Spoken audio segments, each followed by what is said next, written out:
Hey friends, I just wanted to start out by telling you all that me and Presley miss you all so much.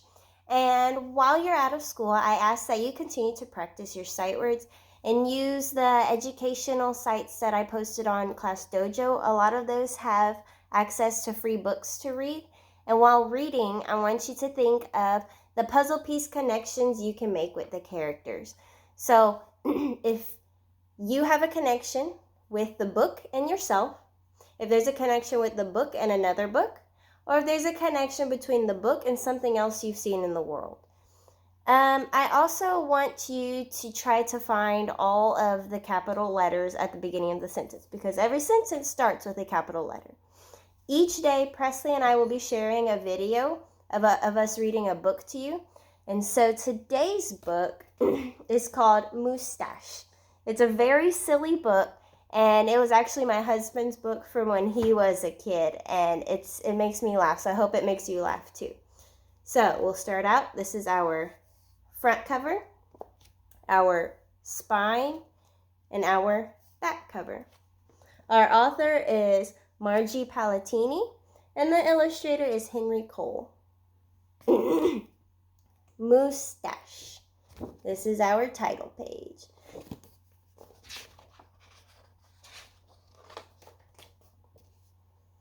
Moose had a problem, a horrible, hairy, prickly problem. It grew right below his nostrils and just above his upper lip. A mustache.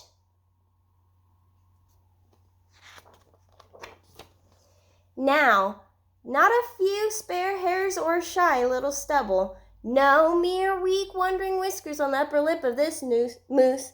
No siree. Moose had a big, bushy, bristly, mighty mustache, but a mustache that was a burly, surly, mangy mess, and it itched a lot. Sure, he plucked, and he tweezed. He even clipped, snipped, and teased. But his combs were still cowards, and his brushes rebelled. His scissors simply surrendered. That means his brush and his comb and his scissors did not want to do the work.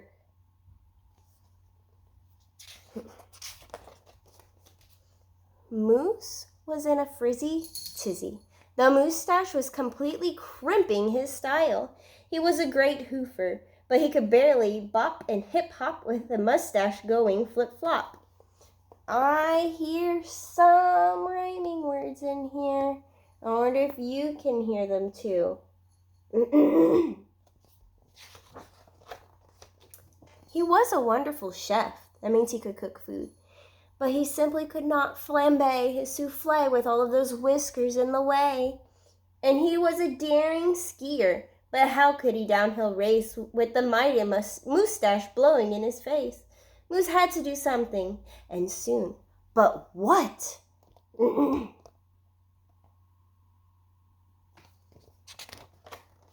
After days and days of much serious thought, Moose got an idea.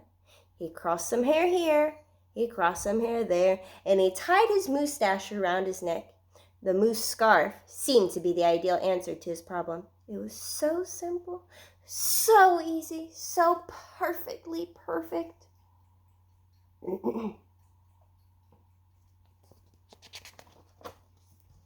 But then his mustache got knotted and mangled and horribly tangled, and those hundreds of hairs still prickled and tickled. Worse, Moose could barely take a breath with all that mustache wrapped around his neck. So, Moose untied, unwrapped, unknotted, and gulped in some fresh air. Oh.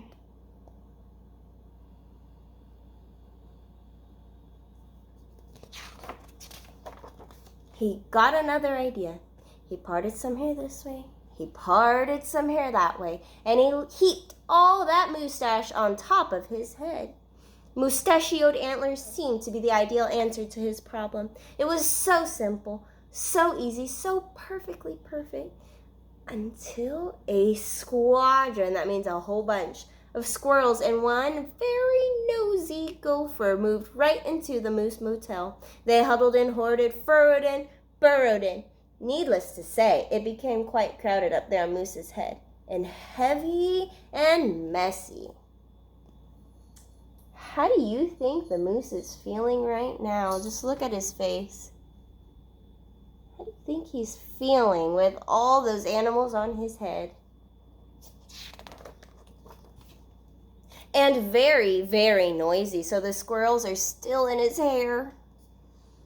The squirrely chitting and chatting squeals and squawks woke Moose every morning before the crack of dawn, so before the sun rose. And that gopher was giving the moose one hairy headache. Moose needed his sleep. He needed his rest. He needed his privacy. That means he wanted to be alone. Mustachioed antlers? Nuts, said Moose. So he unparted and unpiled, untwisted and untwined, and said adios to the hairy horns.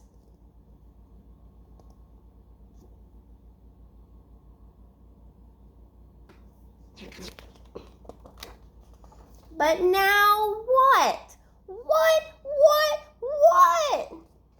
What kind of punctuation is that at the end of the sentence? It's an asking sentence. The miserable moose took hold of a hunk of hair and he wrestled it. Then he roped it. He tethered, tied, tamed. Aha! A moose tail! Now look at this punctuation right here. It's a yelling one. Think of what punctuation that could be. Now that was so simple, that was so easy, that was not so perfectly perfect. Talk about a dizzy do. Moose didn't know if he was coming or going. Backward? Forward? This way? That? He didn't know which end was which. Moose had to bail on the tail. So he tried to put a ponytail on his hair, and he couldn't do it. Too much hair. What do you think he should do with his hair next?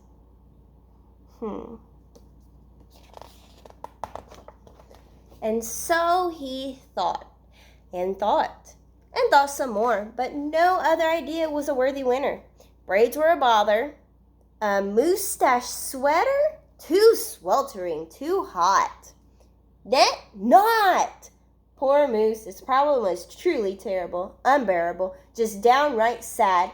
He felt so alone, he didn't know what else to do. So he tried to put his hair in a net on this picture.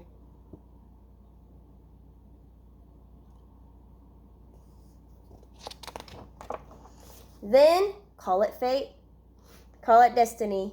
It was probably dumb luck. But one day Moose tripped on his moustache, just had no time to duck. Oof! Pardon me, they both said as they bumped. Then they blinked, and they stared, and their hearts went thump-a-thump. She was a moose, with a bouffant so bodacious, outrageous, well, it was just plain old big.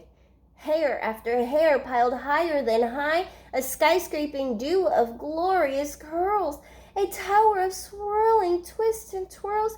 She was simply splendid, stupendous, absolutely superb. Those are all the same words for awesome or fantastic or good.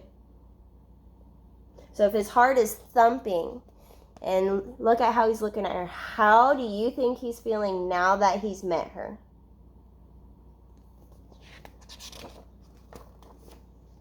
Of course, Moose had to ask how she did, what she did to get such a do. Miss Moose winked, he winked, then whispered, just a little glue. So, she helped. He fearlessly plunged a hoof into a fat pot of the white goopy goo. So it was glue. And carefully, oh so carefully, they glopped and they plopped. They pasted and they pressed. They coaxed and curled every truly unruly wayward whisker.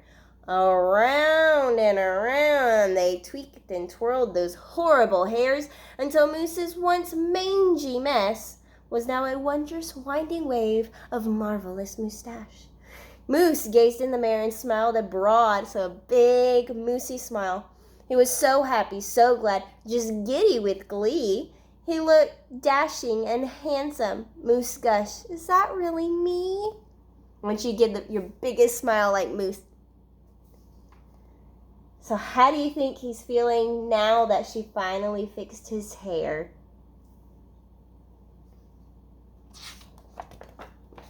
with not a care for one hair. The moose pair boogied and bopped, they danced. They skied downhill, even uphill, and their cooking was hot, hot, hot. He was finally able to cook with all that hair. And so, of course, it wasn't long after that Moose and his mustache and his beautiful bride fox-trotted and tangoed and waltzed down the aisle. Good hair days, bad hair days. They vowed to love and to cherish, and with hearts heaped with love and pots filled with goop, so the glue, they both sighed, "I do glue," and promised never to part.